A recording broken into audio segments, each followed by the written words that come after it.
Hey guys, welcome back to BatStone. I am your host Firebat, and I am joined with my co-caster here, Zalay. How you doing? Ooh, doing great, man. Excited to watch some Druid. Let's see what's up. I'm really hyped to see what StrifeCro is doing with this Druid. Let's take a look quick at the bracket and see what we've seen today. So far, we started off with Tides of Time versus Ness. Tides of Time taking a victory over Ness. That series went to Game 5. We had Priest versus Control Warrior to close it out. And then we have Super JJ versus Tice was the next match that happened. Super JJ was able to outsmork Tice. That series also went to Game 5. And Tice's Control Warlock just falling short against the all-smork lineup of Super JJ. Next up, we had Kalento versus Chalky. Kalento was playing, Anyfin Paladin and some of the more predictable metagame decks, and Chalky was just playing all decks that tried to counter Anyfin Paladin, including the craziest anti-Anyfin Paladin I've ever seen. Yeah, it was amazing. Those tech cards. I don't even know what that card is. It's a 1-mana 1/3 that turns your hero power into Murlocs. Inquisitor, right? Inquisitor, yeah. That card's sick. But unfortunately for Chalky, it just wasn't quite enough. He wasn't able to string it together with the combo warrior to get the job done. But last up, we have StrifeCro versus Ostkaka. StrifeCro playing Druid. Unique, never before seen class in this tournament with.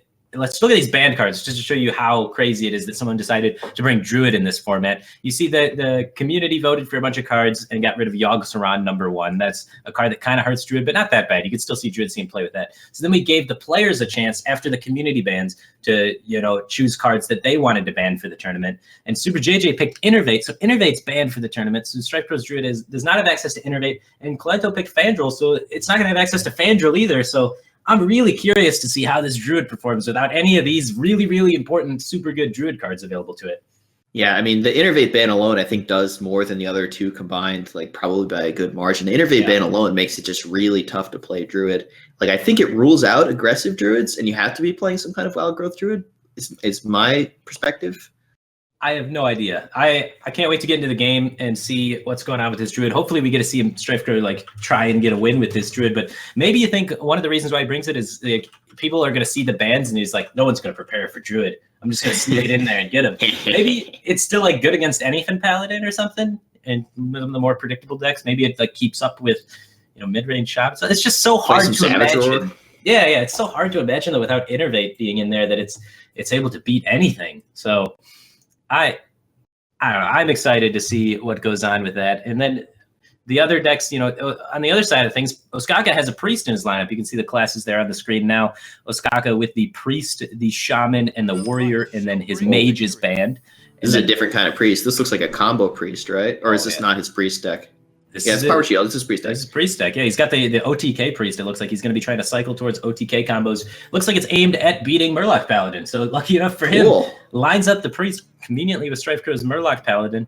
And just another note, both players in this series also banned Mage. Mage is the #1 banned class in the tournament and the #1 brought class in the tournament, but has about the 4th highest win rate out of any class so far. So kind of interesting to see how many players are respecting the Tempo Mage compared to how well its win rate actually is currently. Yeah, people are bringing Mage, banning Mage, bringing Anyfin Paladin, countering Anyfin Paladin, and somehow ignoring Shaman. Yeah, somehow Shamans just flew off everybody's radar. No big deal. I mean, half the players brought it, but only half? What? Yeah. I thought it was just the best deck. Yeah, I thought for sure every single player would be bringing Shaman and every ban would have been Shaman. That was my biggest fear when I saw all these bans come out. So I'm really happy that didn't end up being the case. But StrifeCro here sees the Loot Hoarder from Ostkaka. This immediately signals into his brain that, oh crap, there's going to be 2 Mind Blasts. There's going to be... Hold on. Technically, maybe it's just a N'Zoth build. Maybe it's Cycle N'Zoth Priest. Cycle N'Zoth. No, you got Probably not. Immediately, you're afraid about getting OTK'd. He's like, all right, I need a new plan. This is gonna be rough. So maybe you save the coin for Anyfin to try to get it out as fast as possible. We also see StrifeCro's deck has the Azure Drake as well as Kalento's Anyfin Paladin did. So they both most likely also runs the Curator package, just like Kalento did, which can help it against OTK decks. So you're able to cycle your deck faster. You're able to get towards your Anyfins faster. You're able to get towards your Murlocs faster. So it's interesting. They're both kind of prepared their Anyfin Paladin in the same exact way to be a little bit faster. This is a strong opening for StrifeCro. If he had gone with Doomsayer, he would deny the potential turn 3 Acolyte of Pain. But War Leader into War Leader, not only is that 2 potential 3-mana 5/4s, which is whoa, but also it's 2 Murlocs for the Anyfin. Like you were talking about maybe saving the coin for Anyfin on turn 9, which is a little bit optimistic. Like maybe that's the best line of play, but a lot of times you just don't have enough Murlocs dead that you want to Anyfin on turn. It's hard to find them all and play them and get them dead that fast. Yeah, this way you can get a Murloc out this turn, a Murloc out next turn, and then it just fits perfectly up into your True Silver and then Azure Drake. So the curve checks out. You know, it goes 1 to 5 really smooth for him. And now Ostkaka's got the decision of if he wants to play around the second War Leader or what he wants to do with this. And you see him, he trades in the Loot Hoarder. Is this Holy Slate to be used? You gotta, like, how much damage does Ostkaka really have? Is he playing the, like, 20 burst damage, or do you think he's also playing the... He's definitely set up to deal 30 in a turn. He brought this to beat Anyfin Paladin. Sure. So you think he's got the Flash Heal plus the... Embrace the Shadow. Yeah, Embrace the Shadow card. Yeah, I think so. So how many cards is that? That's really Velen, Mind Blast, Embrace the Shadow, and Holy Light. So it's a 5-card combo he needs to find. And then with an Emperor. Rock. Yeah. Yeah. So 6. This is actually, I think, a pretty bad hand for Ostkaka because he has these cards like Mind Blast and Emperor already, which you just really don't want to draw until you've drawn most of your deck and you're ready to try and kill him.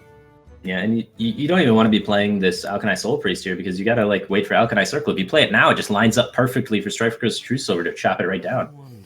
Yeah. So it's just pass. Mm-hmm. I think Can't really powered shield that Murloc War Leader. Sometimes that's a play you can powered shield your opponent's dude to cycle, but in this case, probably not as much. Yeah. Oh, he's gonna go for the risk it against the True Silver. You can see StrifeCro. Well, is the True Silver even that bad? Maybe it's just good to play this way. It works well with the circle. I guess you know the question is how many threats does Murloc Paladin have? Are they really going to zoo you down with minions? Is that a thing they can do? We see StrifeCro has the addition of the Azure Drake in his deck, which might actually allow him to do that and punish Ostkaka a little bit for this play. Yeah. But ordinarily, there's no Azure Drake on 5 for Murloc Paladin, right? Like Anyfin Paladin, what is their curve? Like they have the Murlocs and then True Silver on 4, and then Solemn Vigil is their 5-drop, and then they got that sounds right, yeah. The Ivory Knight on 6, and then just 8 drops, and that's the whole deck. So these extra minions, you know, filling out the curve, are going to allow StrifeCro to pressure a little bit more efficiently. Which is very good news. That's exactly what he needs, right? Mm-hmm. Yeah. Couldn't have worked out better, and now that Ostkaka's getting a little bit punished for playing out the Alchemy Soul Priest. He's got the Embrace the Shadow in his hand. We don't know if he runs 2 or 1, but if he only runs 1, then he can't use this until he's, you know, killing StrifeCro. So he's got 4 combo pieces in hand. He needs a Mind Blast and a Velen, and that's the whole thing. Yeah, he's really close, honestly, to getting all of it. That's kind of a disaster.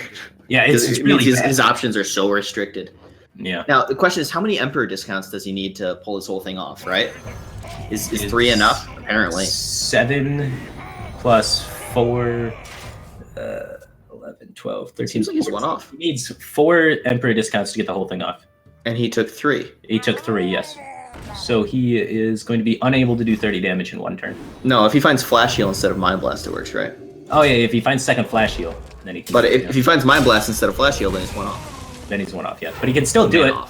He can still do it with 2 Flash Heals. Maybe he only runs 1 Mind Blast. You know? That's a possibility. Maybe he just like always wants to do the combo with 2 Flash Heals, because Flash Heal is a better card. More flexible, yeah. So, yeah, that would make a lot of sense that he then Emperor discounts here, because then he only needs 3 procs to do it, and he can get the job done. Yeah, so I don't think he's playing a second Mind Blast. I think it's just 1 Mind Blast, Embrace the Shadow, 2 Flash Heals for the lethal. So cool. It's an interesting read. Have you seen people playing this kind of deck with 1 Mind Blast before? Is that like a thing? Yeah, you like are. How unusual is that?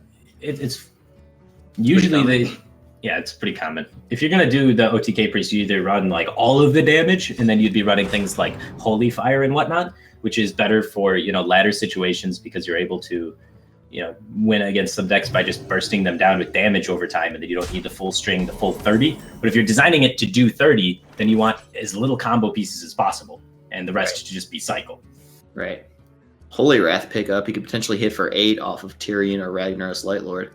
That'll put some pressure, and use the spell damage. He'll hit for 9. Woo! I don't think he's doing it anytime soon. It's probably just for like a surprise random burst lethal somewhere.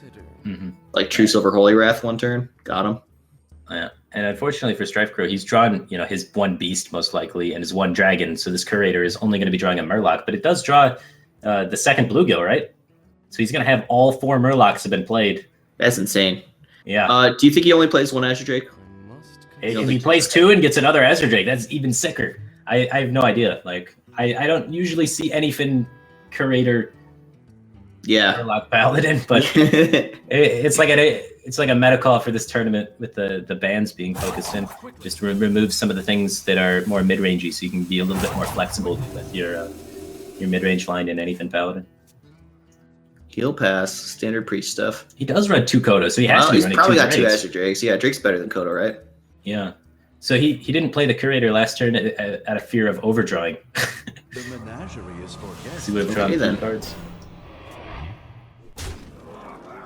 So yeah, there's the second Azure Drake. Oh, he must have already played the bluegill. Okay. So yeah, he has the second. Oh, we can bluegill already cycle and 1 more finally. leaders. Yeah.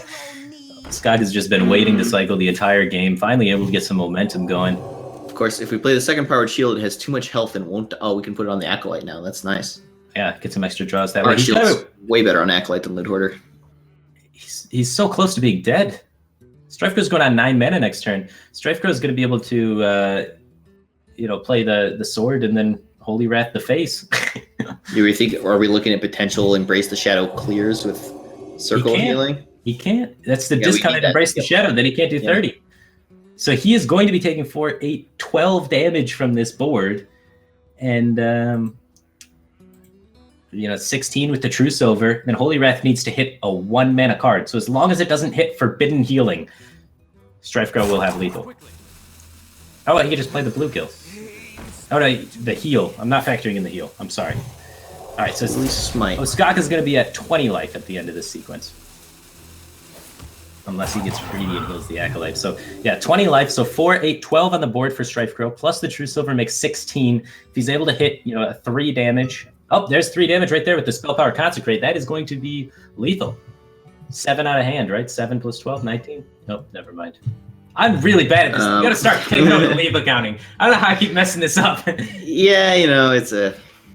All right. So we've got 1 the Holy damage Wrath off lethal. chances, right? Yeah. Do you go for it? Mark life. Because at any moment you could be dead. The Emperor's been I played. guess. Right. So if you miss on the Holy Wrath lethal, you can't Kodo the Acolyte to deny a draw. That's one thing on your mind. But I still think, yeah. That's pretty good, right?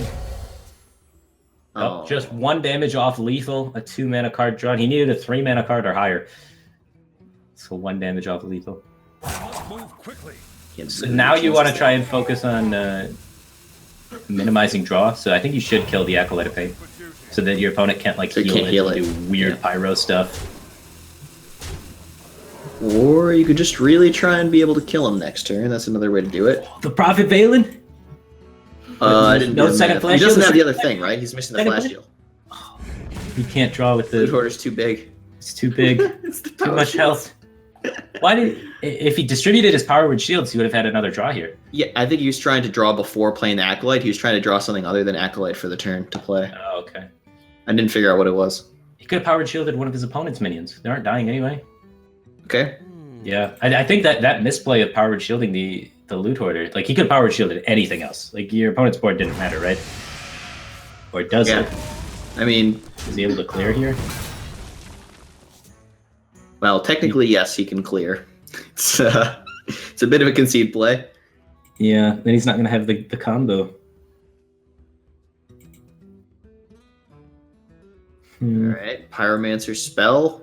What spell can we play? Circle? Nope, that's not very good. Pyromancer. Yeah, he's got to throw away the Mind Blast. If he would have went Pyromancer Circle, then Excavated Evil, he would have cleared while keeping the Mind Blast in his hand. Of course, he is going to just die to True Silver Conch on the way back, but whatever. Yeah. He tried. A valiant effort for sure for the OTK Priest. Losing the matchup it's designed to win, which is a little bit Yeah. unfortunate. We saw It some kind of does issues- that. Yeah, it's a questionable deck. I've had some issues with it as well in the Starlighter Qualifier. I brought it during the time of N'Zoth Paladin to target out, the Paladins and try and OTK them. So it just has like such trouble with the draw engine of Priest. Sometimes you get those crazy turns where you're able to go North Star Cleric plus Wild Pyromancer plus Spell plus Circle, draw your whole deck and win the game and feel like the greatest deck in the game. and then other times that happens, like where you just sit there and can't draw.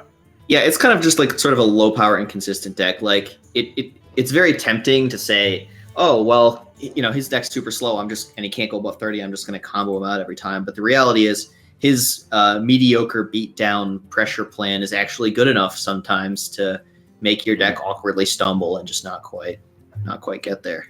Yeah, just not enough cycle in there. So if it had now that Ostkaka is stuck with this priest, he has to figure out if he can get a win with the priest against StrifeCro's Warlock or StrifeCro's Druid. And Druid although Druid without Innervate sucks, it probably beats OTK Priest, right? Like it's gotta be, it puts out enough mid-range pressure. I just really want to see the Druid. Let's get in this game once the players get started and see if there is the Druid out there. I think Ostkaka's the type of player that, when he loses with a deck, he usually recues it, and he's also the type of player that like plays his lowest win rate deck and just 0-3s with it instead of trying to take it to the full count every time. He's just like, I need to get a win with this regardless, so let's just jam it out there until we get there. Get it done. Yeah, it's usually not this time. Not this time. He is gonna the jukes going out with the shaman. Another arena lock. All these locks are arena lock today. Everyone's like, you know what? Not Zoo, not for me. Well, they haven't been Reno. They've all been Dragon Lock, no Reno. Oh, you're right. I'm sorry. Yeah. I meant non-Zoo lock. Yeah, sure. Control Warlocks, for sure. I would have thought people would have still kind of leaned towards Zoo. Like, there's a lot of talk, and Reddit was so scared. They were like, everyone's going to play discard Zoo. All they lost was Imp Gang Boss all they lost was Councilman and Doomguard, and a lot of people are starting to cut some of those things. They could just play Leroy and Sea Giants or whatever. There's no way you play discard Zoo without Doomguard, right? That sounds crazy to me. Oh, yeah. I meant just Zoo in general. Yeah. I think you could play Zoo with Zoo bans that happened. Like, if I wanted to ban out Zoo personally, I'd be looking at cards like Flame Imp, Abusive Sergeant. I feel like those are two of the better cards in the deck. Oh, Abusive Sergeant for sure is busted. Like, when I saw the nerfs first, like, going into Standard, and they changed Leper Gnome instead of Abusive Sergeant, I was very questionable. Like, they both deal 2 damage to the hero, right? But Abusive Sergeant also allows you to trade and get board control. It's just like a Leper Gnome that's better. Like, I don't know. Abusive's a really strong neutral. Yeah, one of the strongest neutrals in the game, in my opinion. It's just absolutely bonkers. But none of the players felt like it was worth banning out. So, but none of the players playing Zoo. And it's weird. Nobody wanted to, right? This is kind of like the kind of guys who do want to play these Control Warlocks. Oh yeah, they want to play fun stuff. We have a lot of Control Warlock players. Interesting to see so much Dragon Lock, but it looks like this is not going to be the Dragon Lock. This is going to be the Reno Lock. Yeah. I did play against a handlock guy, like an actual guy on ladder. I played like a 4-game series with him, went 2-2 somehow. He just had 2 ups. Maybe StrifeCro's rocking the handlock. We haven't seen any 2 of Z yet, so no way really to tell. But Ostkaka's got a pretty sick clear here if he wants to take it. Able to buff up his totem. He also had the coin second Flame Tongue totem play, which would extend a little bit into Hellfire though. So I like this play slightly better. That's such a great cleanup for the Imp Gang boss. These Flame Tongues and Mana Tides are a real problem for a deck like Arena Lock to deal with. Like, if you don't have board presence, cleaning up those 0-attack totems is a nightmare. Like, you don't want to use a spell on it if you even have, like, you probably have to use a spell on it if you have the option to, but a lot of times you don't have that Shadow Bowl, right? There's just one of them. And it just sucks when you don't have a minion to trade into it. Yeah. We can see, StrifeCro has got this Doomsayer here, and it doesn't technically die on board, but if Ostkaka has coin Ezra Drake, and we know Ostkaka has the coin, that he's able to efficiently clear this Doomsayer while developing, so it makes the Doomsayer kind of a risky proposition here. But how does StrifeCro play around that? Like, he doesn't have any cards that play around coin Ezra Drake, so I think his best play is still just tap Doomsayer. Like, Brand, even if it dies, but it's so bad. It's eating 7, right? It's not the worst 2-mana card. Mm-hmm. Now, this Totemic Might's interesting. All of a sudden, you have the option to slam a whole bunch of totems. Like, what if you go, like, Flame Tongue, Mana Tide, Totemic Might? Because now they're not dying to Hellfire. Yeah, that's insane. That's insane. The Mana Tide totem's going to stick around and just continually draw cards. Wow. And you're able to clear the Doomsayer. The whole board lives through Hellfire. I think you do that. That is crazy. Totemic Might. Even stronger than Coin Ezra Drake. Wow. But the positioning is a bit awkward. So the Flame Tongue goes on the left, and then the Mana Tide goes on the far left. Totemic Might is 8 health for a card. Well, the Flame Tongue goes in the middle. if you're going that. Oh way. yeah, okay, yeah, it buffs the flame tongue, of course. But no, Osaka's going to be patient. He's going to wait on more value out of his Totemic Might. I mean, this is good too. Yeah, this is good too. It's like, yeah, it's so many great, or two really, really amazing plays there. And it's hard to tell which one's better. Leroy, so he's a combo Reno Lock. He's probably got Power Overwhelming and Faceless Manipulator for a 20 damage burst from hand on. It's Yeah, 11 makes sense. mana. You need an Emperor discount, but it's a late game plan. It's a thing that's really effective against those Anyfin Paladins, right? Everyone's playing Anyfin or trying to beat it. This is trying to beat it. Exactly, yeah. Everybody's got text in there for those slow control decks. It's going to be really great against Priest as well, just being able to 30 down some Priest and whatnot. So it's like it does the same thing as the Mind Blast Priest, except you're Warlock and you draw cards for free. So, you know, I imagine that the Warlock's going to have an easy time against any sort of slow deck. And we see Ostkaka has Priest after this and Warrior, potentially two slow decks that can get farmed by the setup here that StrifeCro's got going with this deck. Man, I want to see his Druid. Yeah, me too. What's going on with the Druid? What's in the box? This Bloodlust also great against those slow decks. It's another card kind of like the Leroy combo. It's just like this big bursty thing to punish those Paladin decks. Yeah. Is there a way for Ostkaka, if Ostkaka just plays Flame Tongue and things from below, or I mean, I guess any minion at this point just goes all face, he can set up lethal, right? Like with the Bloodlust, if the board sticks around. But you got to there's a Shadow Flame, right? Yeah, you can play around the Shadow Flame by face tank. I like it. Okay. And does he still set up lethal while doing this? Because if he sets up lethal while doing this, then this is I'm going to say yes. Like It's my estimation. 9, 10, 11, 12. Yeah. 14. Bloodlust is 12, Yeah. and the board is more than 6. He's got like 29 damage, 29 for sure, something like that. It's think it's 29. 10, 12, 24. 24. Oh, 24, plus the Rock Biter, 27. 27. And not a bad little amount of damage there for 6. Turn 6. Yeah. And StrifeCro's got no So if we counterplay there. Siphon Soul on the Azure Drake, then it won't be enough, right? Because we're cutting off 9, go to 21. Okay, sure. Is Bloodlust something you feel like you can beat, though? Yeah, I mean, like Siphon Soul to Azure Drake does not feel like a winning play. We're leaving that mana tied up and taking more damage than we're like it's just just got him easy. Yeah, Getting you have to dunked on. risk What are you it. gonna do? Like if you Siphon Soul the Azure Drake, you will lose the game eventually. Like it's not a play that puts you in you get so far behind on the board that you're guaranteed to lose. So you need to set up the Sylvanas, hope your opponent doesn't have Hex, Shadow Flame at the following turn, find your Reno and recover that way. So StrifeCro's playing to his only out to be able to win the game, which is stabilizing the board, which to do that he needs to take a big risk around, possibly dying to Bloodlust that turn.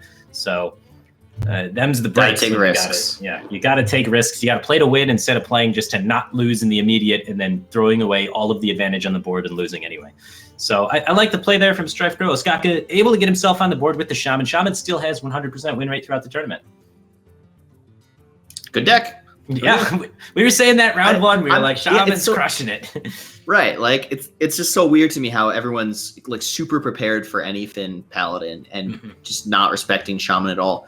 Yeah. Like I could sort of see that, but you published that statistic like it was 60% in the qualifier, and then it just lost almost nothing in the player bans. Like it pulled ahead in the player bans by far relative to other classes. Yep. Yeah, so it's really interesting. And then the huge fear of Mage. Every player except one brought Mage, and almost every player has banned Mage. And when the Mage was not banned, it went 1 and 2. Yeah. So, like, this huge fear of Mage may just be kind of, overblown. It hasn't been doing as much work as you'd expect it to be doing. And, yeah. Yeah, there's Spite Historian, my man. So it is a Dragon Warlock. Maybe Dragon Reno Warlock, because we didn't see Dragon Reno Lock, yet. Right? Yeah, I think it's Dragon Reno. How do you fit Dragon Reno Lock in with a Leroy package? Like, what are you cutting? That's crazy. There's a lot of cards. And Ostkaka sticking with the OTK lineup here. He's got the OTK Warrior to go with his OTK Priest to try and target the Anyfin that StrifeCro has already gotten a win with. So it's a consistent, logical lineup that's not working out great with how these games have played out. Mm-hmm. So pretty good opening hand for Ostkaka. A bunch of cycle for the early turns. That's exactly what you want to do. Pretty good opening hand for StrifeCro too. He's got He's got early plays. He doesn't have a turn 4 play, which is kind of the big one when you're playing Arena Warlock. Yeah. So do you tap or Peddler? There's no War Axe to fear. So it's interesting, isn't it? But without a turn 4, like, isn't your priority just finding, the Drake or the Giant, sticking true with the game plan of your deck? Yeah, I like it. Yeah. And then worst case, on 4, you play Peddler and tap on 4. Like, if you're not able to find a power 4 play. So even though, you got to pressure the Warrior, he didn't know it was OTK Warrior, but you can kind of assume it's going to be OTK Warrior because of the Priest. Yep, it's just logical. Yeah, so even though that matchup pressures the priority, the best way for you to pressure is to get a 4-drop on 4. So improving your odds to do that is the better way to pressure in this scenario. Yeah, a lot of times if you go for the turn 2 Peddler, turn 3 Imp Gang Boss, you just end up having a really awkward turn 4 or 5. It's better to skip a turn 2.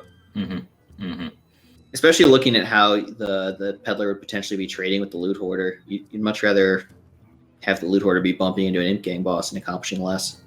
Exactly, yeah. So this guy could go into just start cycling off his Acolyte a little bit. Yeah. Plays around Defender of Argus to be able to cycling your Acolyte like this instead of just waiting, hoping it's able to farm off the Imps. Also plays around Spellbreaker. Spellbreaker, sure, yeah. And it allows your Loot Hoarder to potentially continue getting in there for 2. Because StrifeCro is most likely going to be killing the 1/2 Acolyte with his Imp Gang Boss to prevent further card draws. And this chip damage for Ostkaka is pretty relevant. Like, it's annoying for StrifeCro to have to heal it, but if you don't heal it, there's just increased risk of randomly dying to a partial combo in the earlier turns, or a partial combo without needing to emperor, that kind of thing. Yeah, we saw Chalky playing this Worgen Warrior OTK style deck in the previous series, and he was 2 damage off the entire game. Like, just 2 is all he needed. So just a little bit of chip damage can go a really long way. So Ostkaka is shoring himself up 1 extra chip damage with that play. So Ostkaka's face still not damaged for that Battle Rage. Doesn't have War Axe to accomplish that. I wonder if he's also playing the Fool's Bane. Yeah, maybe either the Fool's Bane or the King's Defender, right? Yeah, maybe both. Maybe both. Play like 2 Defender, 1 Fool's Bane? Nah, probably not. Battle Rage is not great. The ghouls don't accomplish much. It might be some sort of like Loot Hoarder turn. Yeah, trade Loot Hoarder, see what you draw, and then Loot Hoarder. Play another Loot Hoarder. Do we like Taskmaster kills 3/3? Why? Yeah, I don't know. It's just like a thing you could do. He's thinking about maybe. It doesn't make too much sense. I think you just Loot Hoarder, armor up, and go face for. Okay. Yeah, I was a fan of the Loot Hoarder armor up as well. It looks like he's just setting up. He's not worrying about chip damage at all. Maybe he doesn't run, double Rampage, so maybe chip damage isn't too relevant for him, and he's just gonna try and go for the 30, and he's just trying to slow down the board progression, take as little as damage as possible, and just go that route with the game. So note the Blackwing Corruptor not active, no dragon in hand. These things happen. There's no way to discover a 1-mana dragon, unfortunately, right? It's just a 2-mana guy. Yeah, we see earlier on the control warlocks of Kalento and of Tice both had way more dragons. They weren't Reno oriented, so they had like probably twice as many dragons as StrifeCro's Dragon Warlock has. So that Blackwing Corruptor is going to be a lot harder for StrifeCro to get active than it is for some of the other decks we've seen.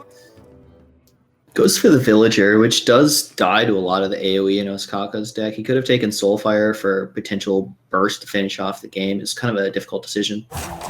Yeah, I don't think he's running Malagos, though. So the burst is a little bit less. Yeah. But the thing is, does the 1/1 Death Rattle 1 push 4 damage? Probably not. No. Why not just have a Soulfire in hand the whole game? Yeah, you might be right. I mean, maybe it sticks around. You did see a Ghoul last turn. You're probably not. Your opponent's been playing really defensively, so that kind of shows that they don't have like the big wild Pyromancer clear. So maybe it pushes in at least 1 or threatens to trade with something. So if we play Loot Hoarder Acolyte, are we going to get overdrawn? You can potentially get overdrawn, right? But if both die for just cycling 1 card, you don't get overdrawn. So it depends how risky StrifeCro wants to play with that. Well, he has to go 1/1 into the Acolyte to overdraw you, right? Is that correct? We have Loot Hoarder cycles. Loot Hoarder cycles, so you have 7 cards in hand. So if then Acolyte draws 3, then your natural draw overdraws. Yeah, so he really has to work to make you overdraw if you go Loot Order Acolyte. Yeah, I'm a fan of it. I'm a fan of it for sure. The problem with the play is it doesn't guarantee 2 draws off the Acolyte, where if you're patient with the Acolyte, you can guarantee 2 or maybe even more. Sure, yeah. You have the Battle Rage, you got the Pyromancer. All the pieces are coming together for those big power draw turns, and you got time to make it happen. So might as well just wait and make it happen. StrifeCro does have enough combo pieces in hand to play Emperor this turn if he wants to. He could just play Emperor, discount the Faceless, and then later on in the game, you can go Leroy, Power Overwhelming Faceless for the huge burst damage. Or you can just storm the board with this Blackwing Corruptor this turn. Yeah, because he picked up that dragon finally. Yeah. So just a matter of time. Just good options all around this turn. I like the Emperor on 6.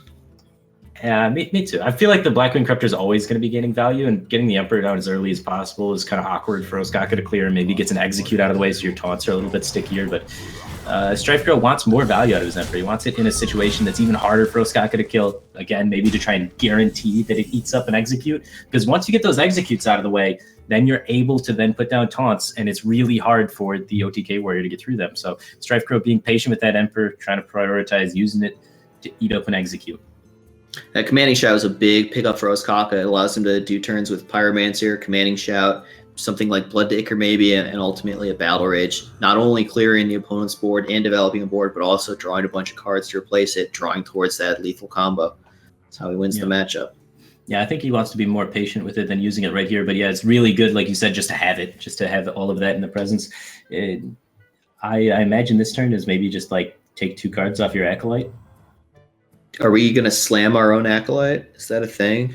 Oh, no, I was just going to say Acolyte, Cruel Taskmaster, the Acolyte, second card is when they kill it, sort of thing. But he is just going to go for the Wild Pyromancer this turn. He's going to cash in on those draws and clear the board. Hold on to the Commanding Shot. The second Wild Pyromancer is going to be really strong, but he's just super aggressively drawing, playing this super fast, which is good, honestly, right? The way you lose is when they're able to set up taunts in time or pressure you out in time, and you know, Ostkaka's not going to let that happen. He feels like he gets enough cycle off this that he's able to, you know, thin his deck out enough.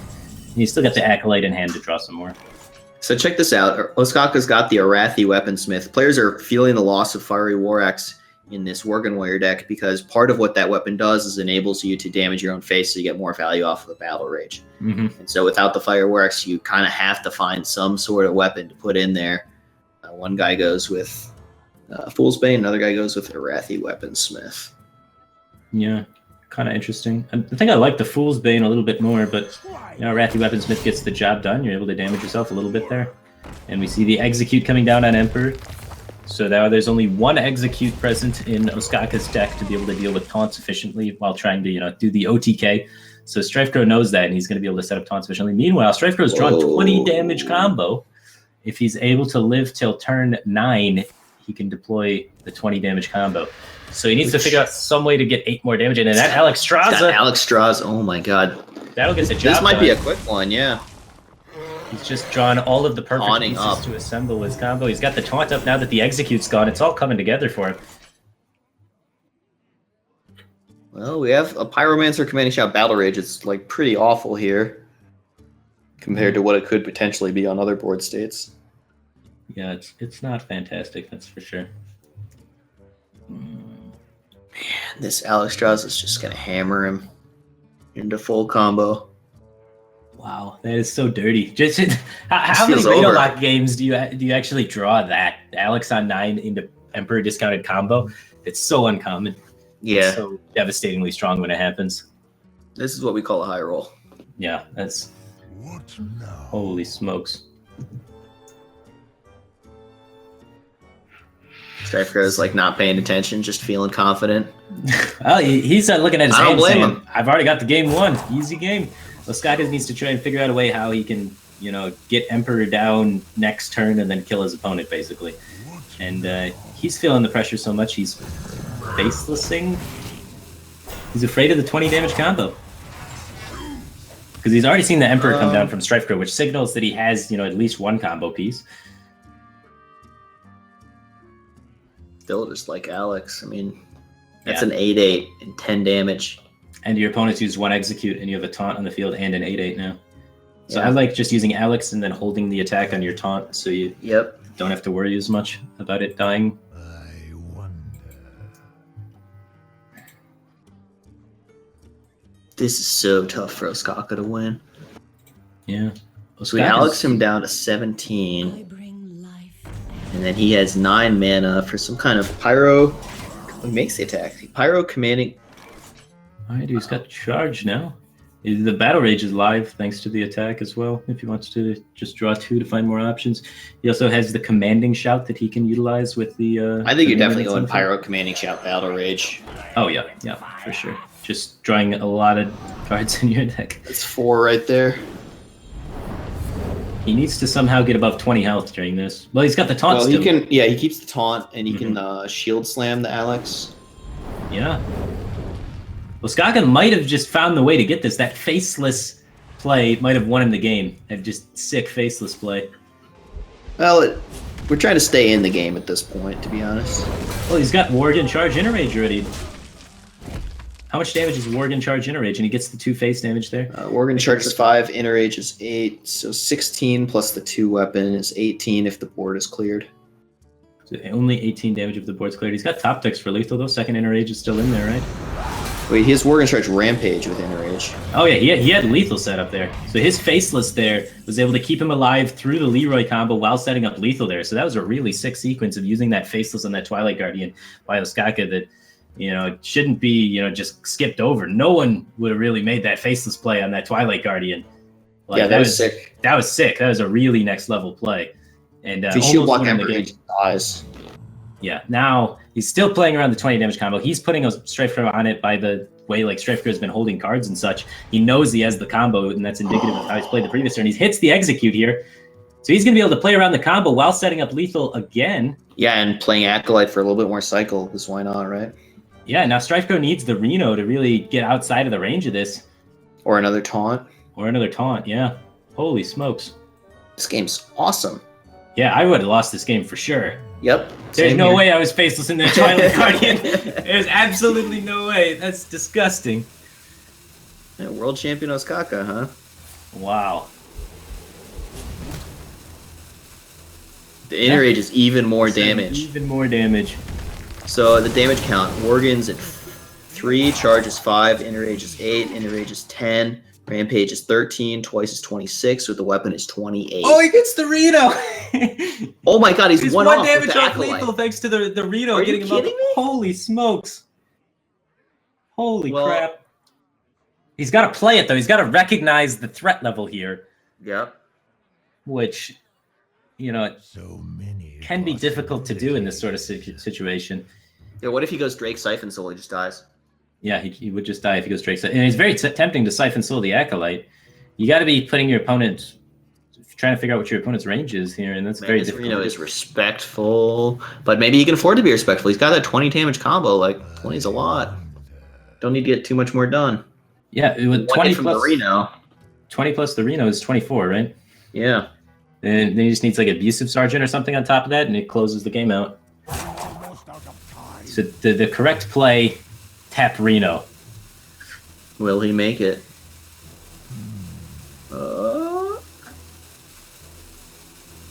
He's thinking about like draking and hitting a taunt or something. Oh, he goes with the Drake Siphon. He's a dead man. Draw. And that's gonna be it. Wow. Oh my gosh. What a game by Ostkaka. Yeah, that was disgusting. Ostkaka definitely deserves this win. He played that very, very well. Giving up the Faceless, which is normally, you know, one of the key components of your win condition here, to play around a 3-card combo while in the midst of just being under so much pressure throughout the entire game that that's crazy. And the odds of your opponent having that 3-card combo, extremely limited, but he was able to make the read based on the cards that StrifeCro has been holding on to, and that's high-level Hearthstone right there. That was dirty. I really enjoyed that game a lot. And now we get to see... Oh, wait, no, we don't necessarily get to see the Druid. I was assuming StrifeCro won. Yeah, that is pretty crazy. So now Ostkaka is on the board. It's 1-1. Ostkaka's Warrior is able to take a win. The Worgen OTK Warrior piloted quite beautifully up against StrifeCro's Warlock. So now StrifeCro still has to get a win with the Warlock. The Paladin's out of the way, though. So now Ostkaka's left with this Priest that could really fumble him, which is a little unlucky. And... Ostkaka got a win with the Shaman as well. So now he just needs to get a win with the Priest, right? Yeah, and you need to And see a StrifeCro Druid and Arena Lock. Yeah.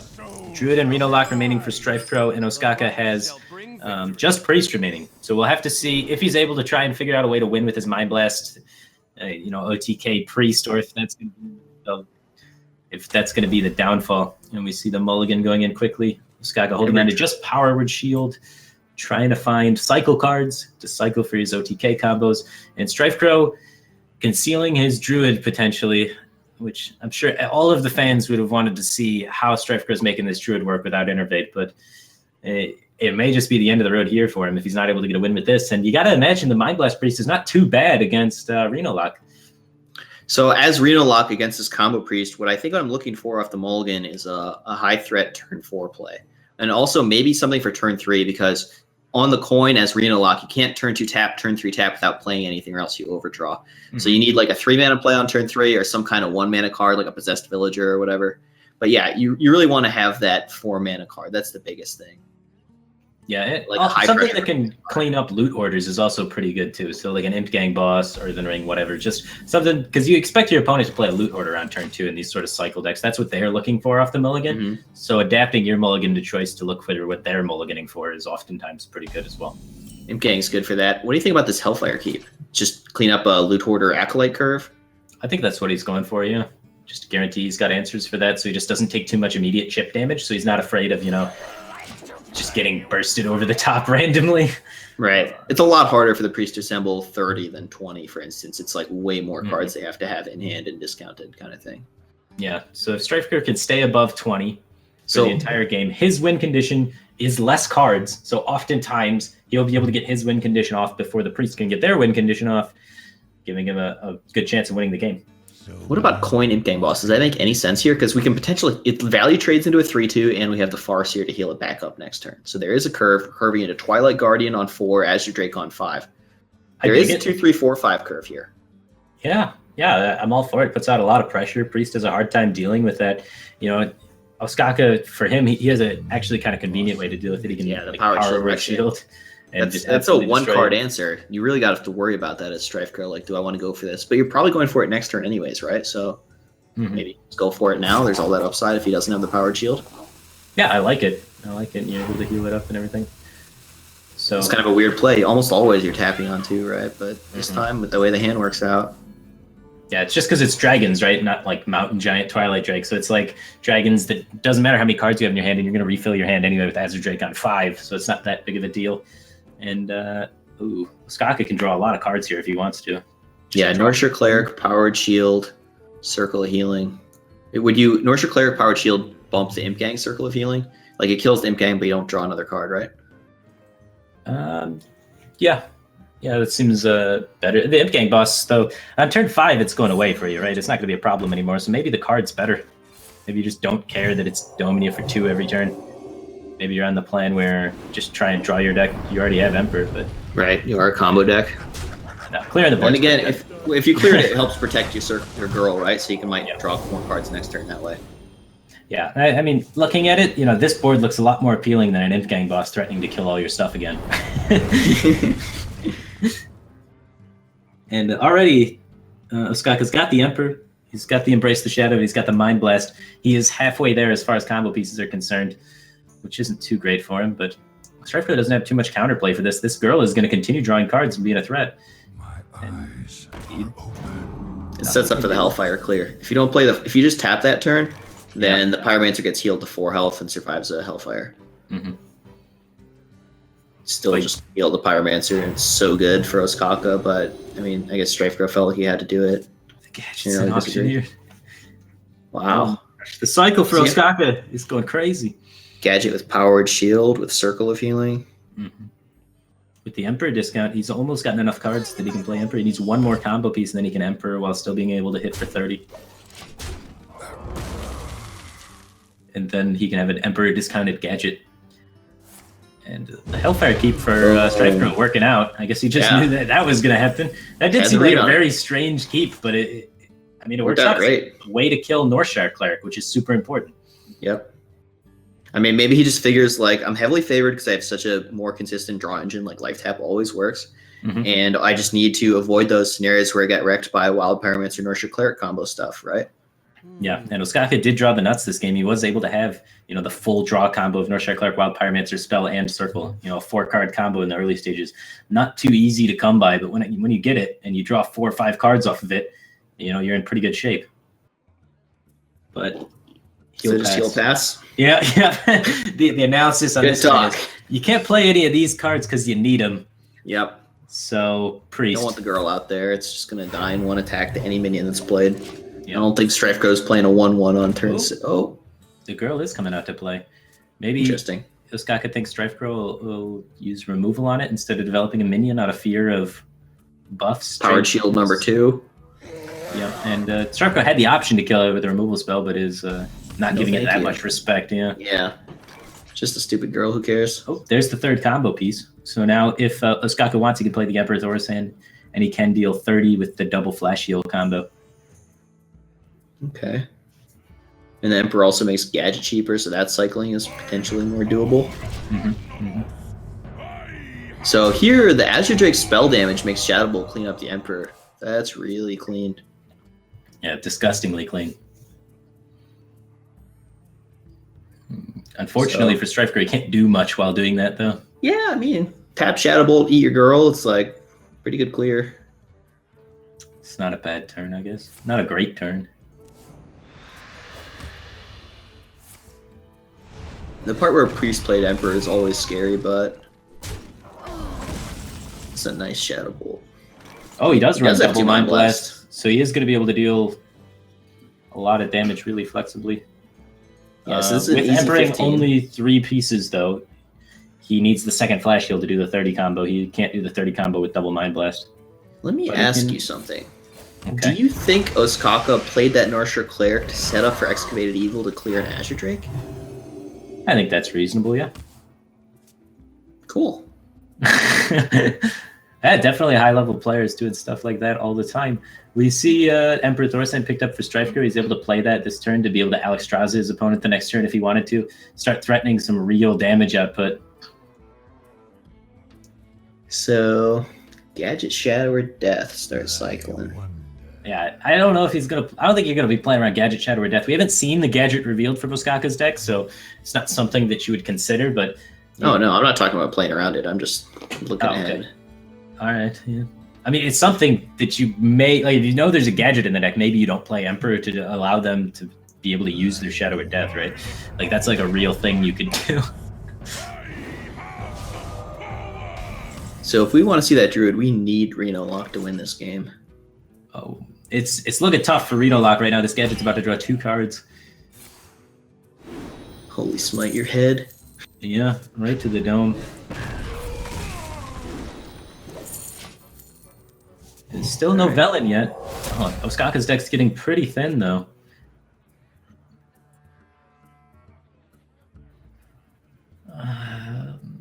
So it's a 17 damage combo from hand for a total of 6 mana. Okay. Yeah, I could see that coming into effect potentially if the Gadgetzin sticks around. That's lethal. StrifeCro has an ability to remove it using the Sylvanas here plus the Power Overwhelming. Can even taunt up while doing so to get some more things on the field. Potentially play the Refreshment Vendor if he wants to, get a little more life. He is getting pretty low. He's got to start worrying about those sort of things. Yep. Gadget's a 4-attack minion. Pretty struggles with that. Excavated Evil, not quite enough to make too much happen. Tough turn. This is real tough. I like the Loot Hoarder. The rest of it, I don't like. Yeah, there's not a lot going on here. If you The use question is there any way to play the Alkani and just hero power something? Does that make any sense? Like, what if you just hero power the Gadget to set up for Excavated Evil next turn? Okay, sure. That seems like a fine play. Is there any way you can set up lethal on a top deck? How many cards does Ostkaka have left? That might be the better play. Adding Excavated Evil to your opponent's deck is better, too. So you play the Excavated Evil this turn over the Alkani, because you also have Circle Outs for Alkani as well. So it makes sense to do it this way, to set up for the Alkani instead of using the Alkani to set up for the Circle. Okay. It's worse if StrifeCro plays small minions that would have died to Excavated Evil, but that is clearly not happening from what we can see. Reno Lock typically has just big minions. Not a lot going on here. Ring Farseer comes to mind, but that was already played, right? And the Imp Gang Plus. So StrifeCro's got to be worried about either 20 burst or 30 burst, right? Like, it's either 15, 20, or 30, right? Those are the burst ranges that he's expecting. So this 2 damage from the Loot Hoarder is actually insignificant. So I would actually be really tempted to see StrifeCro go for an Alexstrasza face, all face sort of play. Something like that. Because the Loot Hoarder damage doesn't matter with the ranges of damage that the Burst Priest can do. So it's just kind of like an all-in. If you got Velen, I'm dead. And so Ostkaka here is on a draw for Velen. If he's unable to find it, you know, StrifeCro is on a draw for Leroy, and it starts getting intense.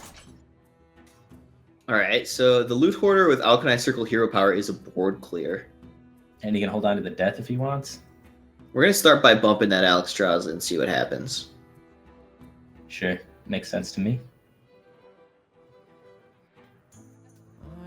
I like that play from StrifeCro. Even if the Loot Hoarder was relevant for a combo lethal breakpoint, I think just the pressure of putting a Priest on a clock is really worthwhile. Just give him so much less time to draw into his combos.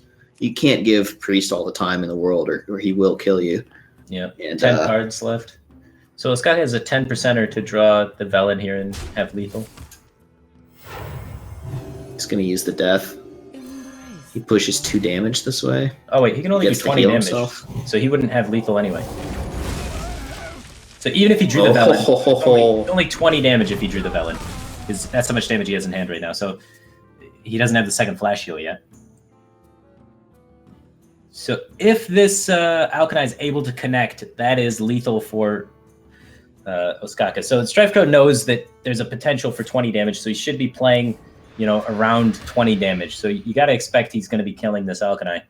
Now it's kind of tempting to ignore it because you do need your damage to connect to be able to... no, you don't. 12 is enough, right? Leroy Faceless. So you just kill it off and then maybe play Doomsayer to get rid of any potential taunts that come down. Or taunt up yourself. Or taunt up and play Doomsayer. Yeah, this is just more pressure, right? Sure. Able to plow through the taunt and... And as Ostkaka, 1 damage off lethal with this Priest. Well, we could Velen flash heal ourselves. That doesn't really set up to win the game ever, huh? I mean, you can Velen flash heal, hit your opponent for 20, and then next turn embrace the Shadow Hero Power them if they don't find exactly Reno off the top. Or have it in their hand. Can you make a read that they don't have Reno? Can you make a read that they're going to kill you? It's not just Reno. There's other cards. Cult Apothecary. We already see? We saw Refreshment Vendor. We saw Earthen Ring Farseer. Yeah. So did we see Siphon Soul? You haven't seen Siphon Soul. It's Siphon Soul and Reno. That's it. There's no way there's Cult Apothecary in Dragon Reno Warlock. Okay, fair enough. Dragon Reno Warlock with the combo. There's no Cult Apothecary. There's no way. You can't fit it. You're right. So I think if you put your opponent on having the damage to kill you, which I don't know how you make that read, but if you are able to make that read, then you do have plays here that involve, you know, healing yourself and trying to set up lethal. And we see the removal of the minion and the setup for the 20 damage lethal next turn. So he's setting up lethal. He's got good intentions, but not expecting the Leroy Faceless. It's just too much burst. Yeah. All right, well, good news for us. We get to see that Druid. Yeah, the Druid! I'm hyped. I would have been so disappointed if, you know, we didn't get to see the chalky anti-Elephino crazy Priest. And if we didn't get to see the Druid, I would have just been so sad. So I'm extremely excited to see what the hell is going on with StrifeCro's Druid. There's Innervate banned from the format. There is Fandral banned from the format. There is Yogg banned from the format. So many of these cards that would be great in a Druid deck completely removed. So somehow he's got to... Maybe it's Astral Communion. Astral Communion? What? How did Astral Communion get better? Well, it didn't lose as much. Nice high roll deck. It just lost Ragnaros the Fire Lord, I guess. Yeah, I don't even play that in mine personally. Oh, okay, there you go. It lost nothing. Well, Innervate's pretty good. Yeah, Innervate's a pretty good card in Astral Druid. So, but it's not as good in that deck as others because it's such a bad top deck, right?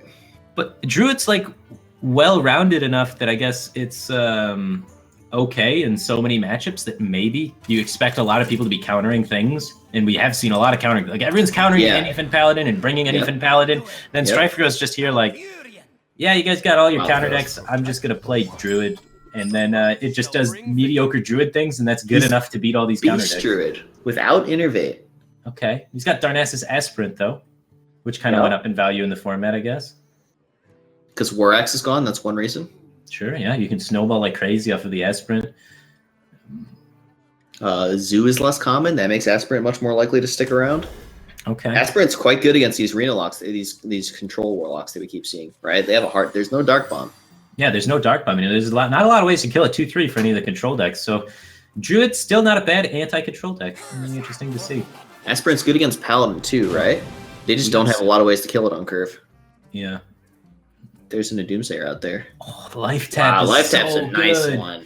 So insane against any sort of control deck there. So we see StrifeCro obviously picking that one up off the Finley. And as Ostkaka, do you play around Abusive Sergeant here, or do you just YOLO out the Northshire Cleric? Well, he does have the Pyromancer in hand, but he doesn't have the Circle, right? If he had the Circle, he would keep the girl for sure. I'm fine with this, yeah. Yeah. He's an aggro deck, we know. So let's just put things in play. You've seen the Finley. Let's just try and not die. We get a card next turn. We can actually kill the Aspirant, right? We bump the Aspirant, draw a card, and then coin out Holy Smite. Sure, yeah. Get the job done at least. It hurts to use the coin because you have this Pyromancer, but I feel like killing Aspirant's a big deal. We can also just paint it if we don't want to use the coin, but then we don't transfer the coin into a card. So I think it's better to turn the coin into a new card, right? And paint's more valuable than Holy Smite is. But Well, what Ostkaka's paint gonna targets do we have in the matchup? Well, Beast Druid, they got the 2/5 on 3. Right. They have a lot of 3/5s. Oftentimes, Violet Teacher is still played in these sort of Druid decks just because it's a good card, works with Power of the Wild. So, especially seeing this Wrath, that makes Violet Teacher more likely. Yeah. Not that that was a relevant argument for Ostkaka, but for us. Yeah, so I'm not so sure that I'm convinced that the coin's worth more. It's a very, niche thing, though. It's really hard to say. And Ostkaka feels like the coin's worth more than the Shadow Word Pain in that scenario. So I think I like Heal Pass here because we have this Excavated Evil. That's what I'm thinking. Yeah. Although the issue is, what if he just plays like a Savage Combatant or a Teacher next turn? Do we Holy Smite it and pass again? Then you got to worry about the +2/+2. Oh god. That's another card that could come out to play, Marquis Yasiraj, and that just ruins all your AoE setups. Yeah, that's why the reactive deck is never really super fantastic, because buff cards just destroy it, and your opponent can oftentimes play around the AoE. So Ostkaka looks like he's going for the maximum defensive route, and then just getting out this Wild Pyromancer to contest. Oh yeah, value trade, draw a card off the girl. Yeah, you're just too weak if you try and set up AoEs to any sort of big minions that get dropped. This play just really punishes if StrifeCro were to play a 4-mana minion, which is the strongest play, right? Like Ostkaka's setting up to be strong against StrifeCro's strongest play, which is just good solid Hearthstone. Yep. And I imagine we're going to see Ostkaka again just tempo out the 3/5 here. He has somehow managed to secure tempo against Druid as priest. What happened there? Yeah. Holy Smite. Oh, well, what happened is StrifeCro had a really weak turn 4. Mm-hmm. Yeah, he just didn't have anything that he could really do with it. All right, let's see if StrifeCro draws his Shadow Word Pain. Unlucky. Just a bunch of small minions right now. So lucky enough for him, he's got this Life Tap power. Otherwise, these small minions would be quite awkward. Yeah, I mean, it still is quite awkward. This Alkani is about to do a lot of powerful things. Yeah, he can get down to 2/5 though, so it's not too bad. Pain's already been seen. The way StrifeCro wins this game, right? Like from his perspective right now, he can just outvalue the priest since he has the life tap hero power and just win by just slowly grinding the priest out of resources and tapping every turn and then just playing his whole hand, basically. Kind of like what Zoo does in most matchups, right? Yeah, so, he is Zoo now. Yeah, he's basically Zoo now. So you can basically Zoo out Ostkaka, and Ostkaka can't life tap, so Ostkaka's eventually going to run out of cards, and StrifeCro's just never going to run out of cards. So I honestly don't think he's in that bad of a spot. Right, but with that, like, those life taps do put him closer and closer to Mind Blast range. At some point, that stuff does kill him. He goes, this is an interesting play. He doesn't go for the 2/5. He plays a 2/2 that just dies to a ping on board. He may be baiting out, like, Excavated Evil or something. Try to at least force it. Well, I mean, the Wrath is going to to next turn. Yeah, it forces the Alkali to trade into something for sure, and then maybe get some value out of it. Now, committing the North Shore Clerics, I guess it's reasonable. It does feel risky, like you'd really love to be drawing cards off that, and it's kind of okay to surrender tempo when you have Excavated Evil in hand. But, I mean, I guess by keeping the tempo, he gets to maybe pressure StrifeCro's life total a little bit, or more importantly, just keep getting value trades here and there. Yeah, that North Shore Cleric does seem a bit strange. I guess you're thinking that Ostkaka must be thinking he's losing the board right now, right? Like the Alkali is going to die. He has no minions except Thalnos in play. So when is the next time he's going to be able to cycle off this North Shore Cleric? It would be with the second Pyromancer or right now off the Finley if he plays it, right? So he's kind of feels like this is the only time he's going to be able to get draws off of it, I think. Because he's like for sure losing the board. You know, just any removal spell removes him from the board, and it looks like StrifeCro is going to go on priority mode for denying that one card draw. So you can see StrifeCro's game sense here, realizing I got the life tap hero power. As long as I keep drawing cards and deny my opponent from drawing cards, I will outvalue him at the end of the day, and sticking with that game plan. Look at this. Powered shield picked up. No, now if he had a girl, but of course, if he hadn't played the girl last turn, the Thalnos probably would have died, and so this opportunity would not have been available to Ostkaka. Well, he could have known that the Thalnos was going to die, then played the girl, healed up the Finley the following turn, and guaranteed one card draw out of it that way. But this way was a risk, and the reward was potentially to stabilize with the girl on the field and be able to draw off of it more than one turn. So a little greedy and punish a little bit for it, but not too bad. And Bear Force 1 just coming down. The gadget. Gadget coin, Mind Blast for 6. I don't know. Like, is it the gadget turn or are we patient? I think you want to get the 4/4 body out there to set up your AoEs. Okay. So I want to go gadget coin Mind Blast, honestly. Yeah, I mean, like 2's pretty good. It's not easy to get to a point where you draw a third off of it because we're using all of our mana right now. Yeah, I mean, your opponent's already getting pretty low. You're going to get them into the spot where you only need to hit them for 10 is, I think, the goal. Get them down to that life total. Because they're going to be tapping, right? So... I'll go for it. Yeah, I say go for it, but Ostkaka may choose to be patient. Now, if he's patient, he can factor in like another card draw with it. Also, he's got to worry about how much damage is he expending. He didn't see any Holy Fires in the deck earlier, so that card, which would really help this matchup, is not there. Well, Alkali's a pretty good draw. Yeah. Emperor's not too bad. Just it's a 5/5. Emperor is okay. Yeah, it's a 5/5. It's fine. Oh, Marky Yasiraj is pretty sick. StrifeCro here with 8 mana to continue doing stuff. It's funny how Priest is the beatdown against Druid. Yeah, he can get this Marky Yasiraj down on the 2/5, making it a 4/7, make it super hard for the Priest to kill. He could have expended all of his mana that turn, but chooses to tap instead. He's got these Stranglethorn Tigers and things like that he can start setting up to have really big high damage roar turns. Yeah, it's an interesting tap from him. I might have liked to hand dump and start tapping later. He's been trying to tap every turn, so he's been really consistent with this game plan of trying to outvalue his opponent, but it's getting kind of scary. But you do see your opponent already launch one Mind Blast, which tells you something that's really important is that there's no combo in their hand currently. Like they don't have the 10 Velen. Yeah, they don't have the damage combo yet. Otherwise they would have been a lot less decisive about launching that Mind Blast. They would have held on to it for the 10 damage combo. So you can be a little bit risky with your life total for now. Yeah, but it's not just about the life total. A lot of it is being ahead on board so that you're the guy, getting those value attacks in every turn. Mm-hmm. I mean, he is ahead at this point, I guess, and he's like ahead enough, so maybe he's just right.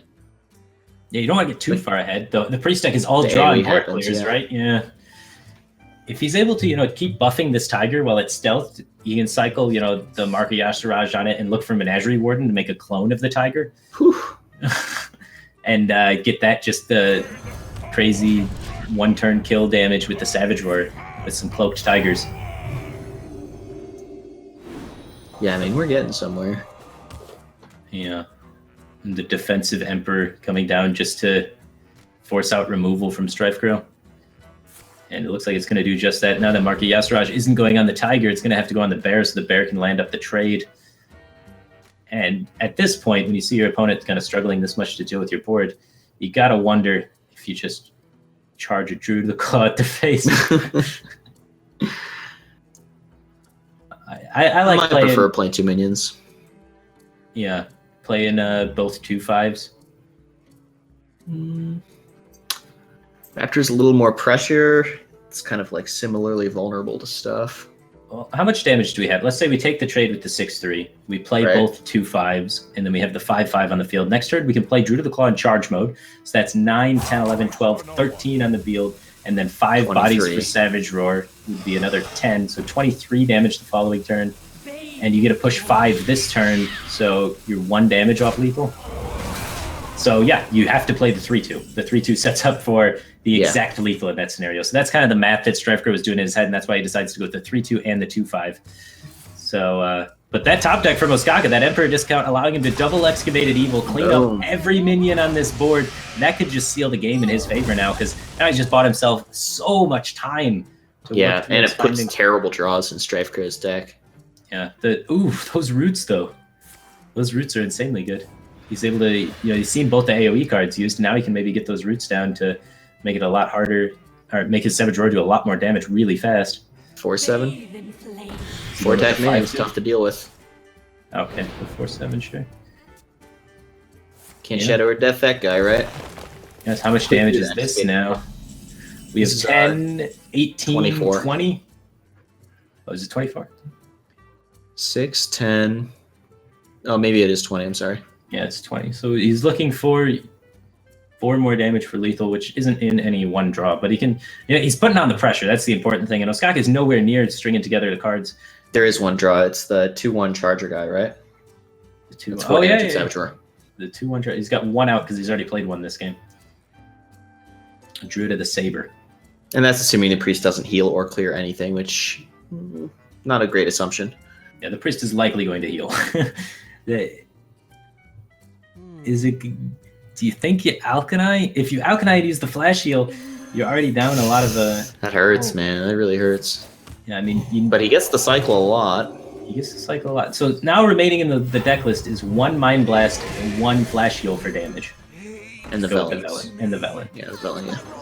So you get into a spot where you might run out of potential damage to actually kill your opponent if you use more of the resources.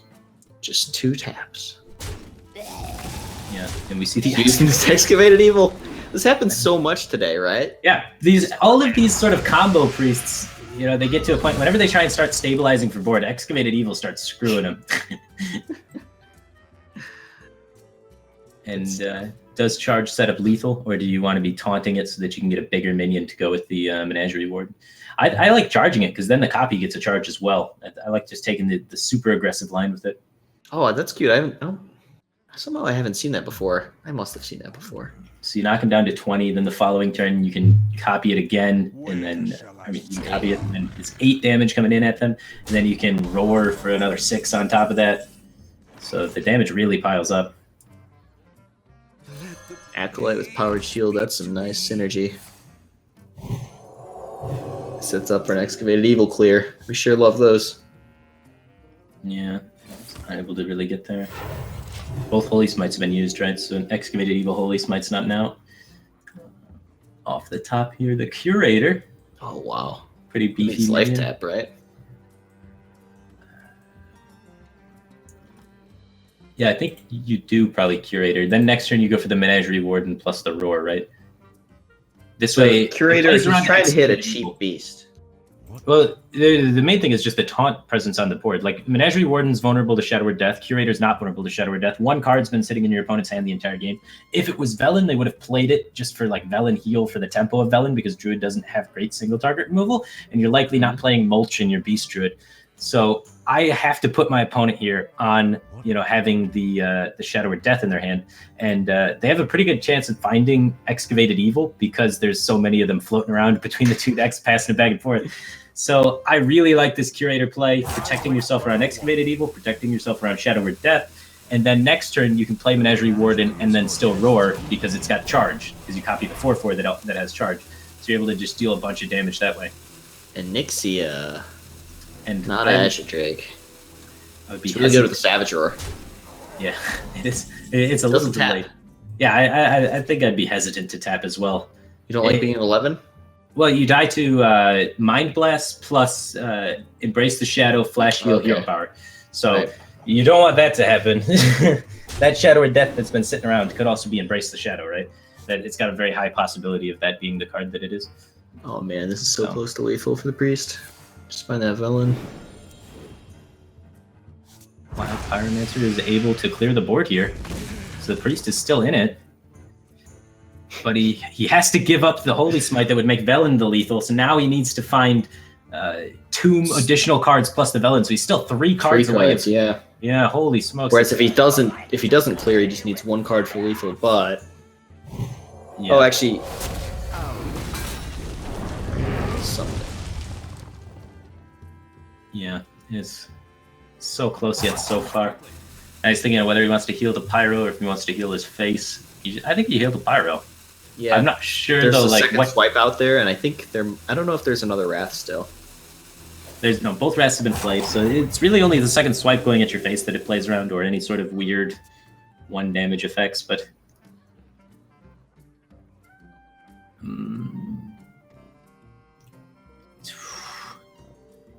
It makes it much tougher to play, huh? yeah, Nixia got a little bit worse for sure. So if we Savage Combatant and tap, we can clear the thing, but we're taking 5 down to 8. Holy smokes, that's a lot of damage. With your opponent having 5 cards left, that's really scary to do. They've been sitting there with the circle's been there for a while. That death has been there for ages. So that death is at this point you've narrowed down the death to either being death or being Embrace the Shadow. So if it's Embrace the Shadow, it's even scarier because you know your opponent has one of the combo pieces already ready to launch at your face. So What if you just Savage Combatant and Menagerie Warden it? You I can dig it. death a guy and trade into another guy. If he has death plus Excavated Evil, it's really sad. Well, one of the Excavated Evils is in the Druid deck right now, I think. So there's only 1 Excavated Evil for Ostkaka to top deck, but there's only 5 cards remaining. Oh, Double double tap. death is a clear. The Give Pyro yourself a 20. can get healed in the middle of it and stay on the board. I think you want to keep the Pyro on the board. Wait, what? We have to trade the Pyro in. Are you gonna play all our spells? I was gonna save the Mind Blast. Yeah, I was trading my Pyro. I guess the Pyro wants to go face to put in yeah, the 10. I was pushing 3 damage with the Pyro. Okay, that's really good. So then we That's just how I Mind play Blast. Priest. Yeah, no, yeah. Smork, of course. Yeah, Face is place. It's definitely a face deck. I don't know what Priest you're playing. But yeah, it's like what kills you at that point. You know, they would need like double Savage Roar would be 8 plus the 5 is only 13. So double Savage Roar swipe with spell power. So you're not dead.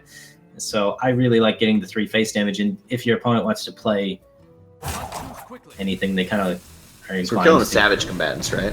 Oh, So basic 3, heal the Pyro, Yep, death the other Savage Combatant, call it a good turn. yep. That Just try and draw that Velen. was my logic with it.